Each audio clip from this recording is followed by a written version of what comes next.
India में बहुत से तीर्थ स्थल हैं। तीर्थ स्थल की अपनी मान्यताएं हैं, अपनी चीजें हैं और उस हिसाब से लोगों की आस्थाएं इन तीर्थ स्थलों के अंदर बसी हुई है। इनके कुछ नियम हैं, इनके कुछ पालन है। हिंदुओं के और सनातनियों के अपने एक धर्म है, एक रूल्स है, रेगुलेशन है, ग्रंथ है, चीजें हैं और सबसे बड़ी चीज आस्था और विश्वास है। जब इन आस्था और विश्वास के साथ कोई खिलवाड़ करता है तो ये सिर्फ और सिर्फ धर्म के ऊपर बात नहीं होती है, पर अंदर ही अंदर दिल को एक ठेस पहुंचती है जिसका लोग अनुमान भी नहीं लगा सकते हैं। इंडिया के अंदर ऐसे बहुत से तीर्थ स्थल हैं। महाकाल उज्जैन है, उसके बाद से आपका अलग अलग शिवलिंग है, अलग अलग ज्योतिर्लिंग है, आपके केदारनाथ, बद्रीनाथ, अलग अलग जगहें हैं। लेकिन उन सब जगहों के अंदर कुछ ना कुछ घटनाएं होती रहती हैं, पर कुछ घटनाएं ऐसी होती हैं जो श्रद्धालु अपने दिमाग से निकाल नहीं पाते हैं। जो सिर्फ और सिर्फ घटना नहीं होती है, पर उस तीर्थ स्थल और भगवान की एक तरीके से डिसरिस्पेक्ट होती है।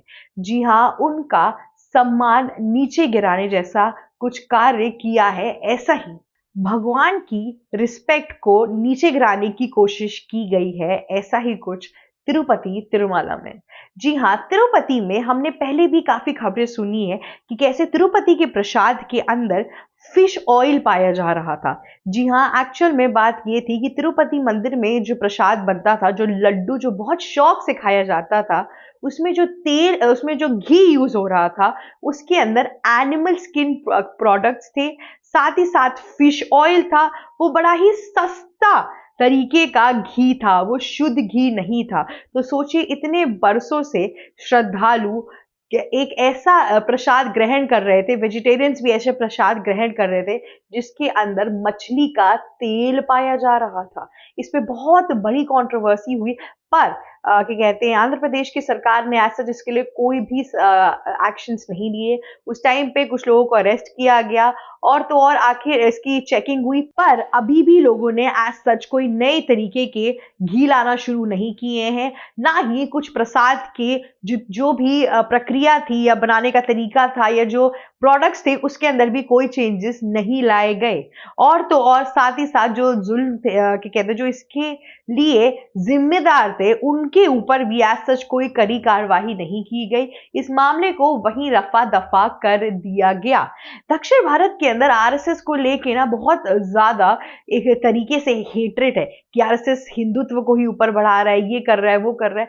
लेकिन आप देखिए ना कि किस तरीके से दक्षिण भारत के लोग इस टाइम पर और उनके जो गवर्नमेंट है किस तरीके से ऐसी गलतियां कर रहे हैं जो एक बहुत बड़ी और ठेस पहुंचाने जैसी चीज है।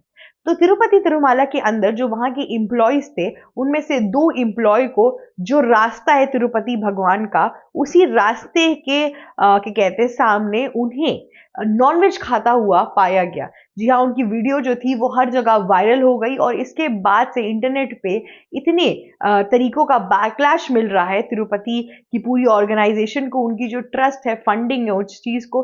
तिरुपति के पास पैसे की तो कोई कमी है ही नहीं।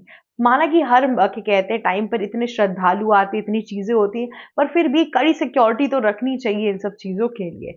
साथ ही साथ तिरुपति का आपको मैं मेन चीज बता देती हूँ, तिरुपति के आस पास भी आप नॉनवेज नहीं खा सकते, वो पूरा वेजिटेरियन क्षेत्र है। उसके बाद भी सोचिए, तिरुपति के प्रसाद के अंदर एनिमल स्किल और एनिमल प्रोडक्ट्स पाए गए थे। तो ये सब कुछ जो ढोंग और दिखावा कभी कभार तिरुपति के ट्रस्ट करते हैं, ये समझ नहीं आता है। तिरुपति ट्रस्ट के पास इतना पैसा है, इतनी पावर है, उसके बावजूद भी ऐसी गलतियां बार बार दोहराई जा रही है। तिरुपति के अंदर लाखों भर से, दुनिया भर से श्रद्धालु आते हैं तिरुपति को विटनेस करने के लिए, उनके सामने आराधना करने के लिए, और ऐसी गलतियों से तिरुपति अशुद्ध बनते जा रहे हैं।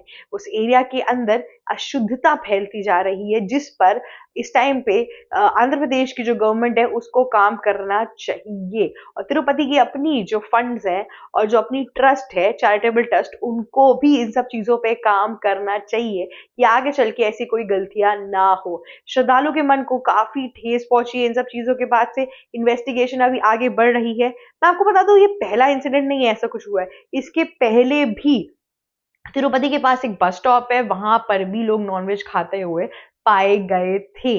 तो ये सिंपल सी बात है कि तिरुपति के आस-पास के रेडियस में जब आप नॉन-वेज नहीं खा सकते, तो आप नहीं खा सकते। या तो तिरुपति ऐसे रूल्स बना दे कि मंदिर स्टार्ट होने के बाद आप अपना वेजिटेरियन खाना ही खाइए, नॉनवेज को पीछे छोड़ दीजिए। लेकिन इतने रेडियस में जो रूल्स एंड रेगुलेशन बने हैं, इसको लोग रिबेल करने की बहुत कोशिश करते हैं, क्योंकि नॉनवेज वहाँ का एक स्टेपल फूड है, वो तो खाएंगे ही खाएंगे। पर जिस हिसाब से उन पे पाबंदियां लगाई गई हैं, कभी छुप के खाएंगे, कभी सामने से खाएंगे, लेकिन इस बार वीडियो तो पकड़ा गया, और जिसके वजह से तिरुपति की जो ट्रस्ट है, फाउंडेशन है, उस पर काफी सवाल भी उठ रहे हैं। वहाँ की सिक्योरिटी, वहाँ की चेकिंग, वहाँ की चीजें, इन सब पर भी एक कड़ी नजर रखी जा रही है कि तिरुपति के अंदर ही ये नॉन वेजिटेरियन वाले जितनी भी इंसिडेंट है ये क्यों हो रहे हैं। एक होता तो समझ सकते हैं सिक्योरिटी लैप्स या फिर ध्यान नहीं दिया गया, पर इतने ढेर सारे होते जा रहे हैं धीरे धीरे, तो इस टाइम पे तिरुपति की इंटीग्रिटी पे बहुत बड़ा सवाल उठ गया है। उनके स्वाभिमान पे बहुत बड़ा सवाल उठ गया है कि कैसे मंदिर के जो ट्रस्ट हैं ये चीजों को कैसे चला रहे हैं। मैं आपको बता दूं, आंध्र प्रदेश के अंदर चंद्रबाबू नायडू की सरकार है, जो बीजेपी के साथ अलायंस में भी है। तो बिहार इलेक्शन के बाद ये खबरें जो सामने आ रही हैं, इससे ऑपोजिशन ने काफी अटैक करना शुरू कर दिया है ऑलरेडी चंद्रबाबू नायडू के ऊपर। अब इसके बाद से किस तरीके से ये काउंटर देते हैं, उनकी भी कमियां हैं कि इस तरीके से चीजें बार बार हो रही हैं, उनकी सिक्योरिटी लैब्स है, उन्हें भी चीजों पर ध्यान देना चाहिए। तो इस टाइम पर नायडू कि कहते हैं काफी हद तक आपके आंसरेबल जोन में आ चुके। अब देखते हैं कि वो कैसे स्ट्रिक्ट स्टेप्स लेते हैं ताकि ऐसी कोई भी चीज आगे जाके ना हो। इन सब चीजों का एंड रिजल्ट क्या आता है, और तो और चीजें किस मोड़ पर जाती हैं, और किस तरीके से श्रद्धालु अब शांत होंगे। क्योंकि तिरुपति के अंदर कुछ भी होता है तो लोग एकदम से आपस में क्राउड में आने लगते हैं, काफी सिक्योरिटी इश्यूज भी होने लगती है मंदिर के अंदर, लोगों का ट्रस्ट उतरता है, प्रोटेस्ट शुरू हो जाते हैं, काफी कुछ होने लगता है। तो ये किसी भी तरीके से सेफ नहीं है। लेकिन अब ये देखना होगा कि आगे जाके चीजें कैसे हैंडल होगी, चंद्रबाबू नायडू कैसे चीजों को देखेंगे अब। और उन सब चीजों के लिए आप प्लीज बने रहिए एबीसी हिंदी के ऊपर। नमस्कार दोस्तों, मेरा नाम श्री चित्रांशी है। अगर आपको ये वीडियो अच्छी लगी तो लाइक, शेयर, सब्सक्राइब और कमेंट करना मत भूलिएगा। जाते जाते बेल आइकन भी हिट कर दीजिएगा। दिल्ली ब्लास्ट और बिहार इलेक्शन से रिलेटेड सारी खबरें हमारे चैनल्स पे आपको मिल जाएंगी, जाके प्लीज एक बारी देखिए ताकि आप हर चीजों से अपडेटेड रहे और आपके दिमाग में एक नया पर्सपेक्टिव भी आए चीजों का। Thank you so much for watching us. Stay tuned. ABC Hindi news, आज ही जुड़िए हर खबर के साथ।